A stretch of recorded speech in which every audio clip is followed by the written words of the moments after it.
ಬಂಧುಗಳೇ, ಚಾಣಕ್ಯ ನ್ಯೂಸ್ ಚಾನೆಲ್ಗೆ ಸ್ವಾಗತ ಸುಸ್ವಾಗತ.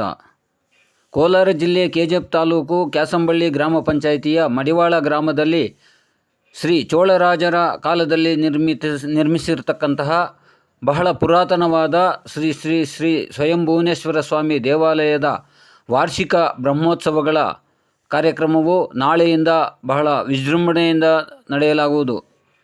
ಆದ್ದರಿಂದ ಸದರಿ ದೇವಾಲಯ ಹಾಗೂ ಸುತ್ತಮುತ್ತಲಿನ ಗ್ರಾಮಸ್ಥರ ಸಹಕಾರದೊಂದಿಗೆ ಸದರಿ ಕ್ಯಾಸಂಬಳ್ಳಿ ಬಸ್ ನಿಲ್ದಾಣದ ಬಳಿ ಬಹಳ ವಿಜೃಂಭಣೆಯಿಂದ ವಿದ್ಯುತ್ ದೀಪಾಲಂಕಾರದಿಂದ ದೇವರುಗಳ ಪ್ರತಿಮೆಗಳನ್ನು ನಿಲ್ಲಿಸಿರುತ್ತಾರೆ.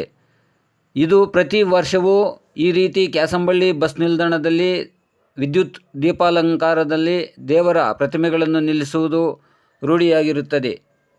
ಈ ಸದರಿ ಬ್ರಹ್ಮೋತ್ಸವಗಳು ಬಹಳ ವಿಶೇಷವಾಗಿ ಈ ಮಡಿವಾಳ ಗ್ರಾಮದಲ್ಲಿ ನಡೆಯುತ್ತದೆ. ಈ ಮಡಿವಾಳ ಗ್ರಾಮದಲ್ಲಿ ಬಹಳಷ್ಟು ಭಕ್ತಾದಿಗಳು ಸೇರುತ್ತಾರೆ.